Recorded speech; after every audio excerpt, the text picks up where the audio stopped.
Saudi আরব সরকার তাদের দেশের লক্ষ লক্ষ উটের জন্য বিশেষ পাসপোর্ট ইস্যু করার পরিকল্পনা ঘোষণা করেছে। মূলত উটের বিশাল পালের সঠিক ব্যবস্থাপনা নিশ্চিত করতেই এই উদ্যোগ নেওয়া হয়েছে।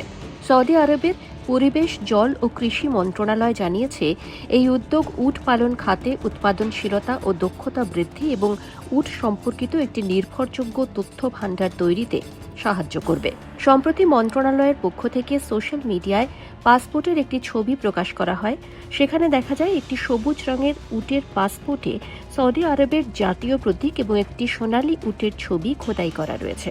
সৌদি আরবের সংবাদ মাধ্যম আল আখবারিয়ার তথ্য অনুযায়ী এই পাসপোর্ট উট কেনাবেচা এবং পরিবহন ব্যবস্থা নিয়ন্ত্রণ করবে।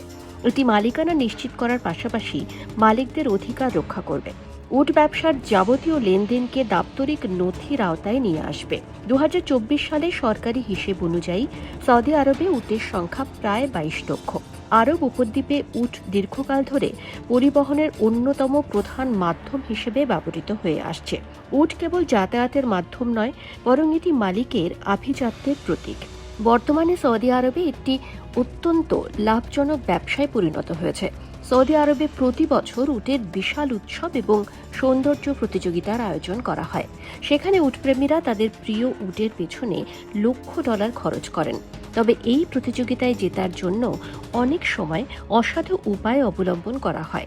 সাম্প্রতিক বছরগুলোতে আয়োজকরা উটের কৃত্রিম রূপচর্চা বা কসমেটিক পরিবর্তনের বিরুদ্ধে কঠোর অবস্থান নিয়েছেন। হাজার বছর ধরে আরব মানুষের জীবনের অবিচ্ছেদ্য অংশ এই উট। 2021 সালে প্রকাশিত এক গবেষণা থেকে জানা গেছে, সৌদি আরবের পাহাড়ের গায়ে খোদাই করা ঘোড়া ও উটের প্রমাণ সাইজের ভাস্কর্যগুলো প্রায় 7,000 বছরের পুরনো। অমনি 360 নিউজ, কলকাতা।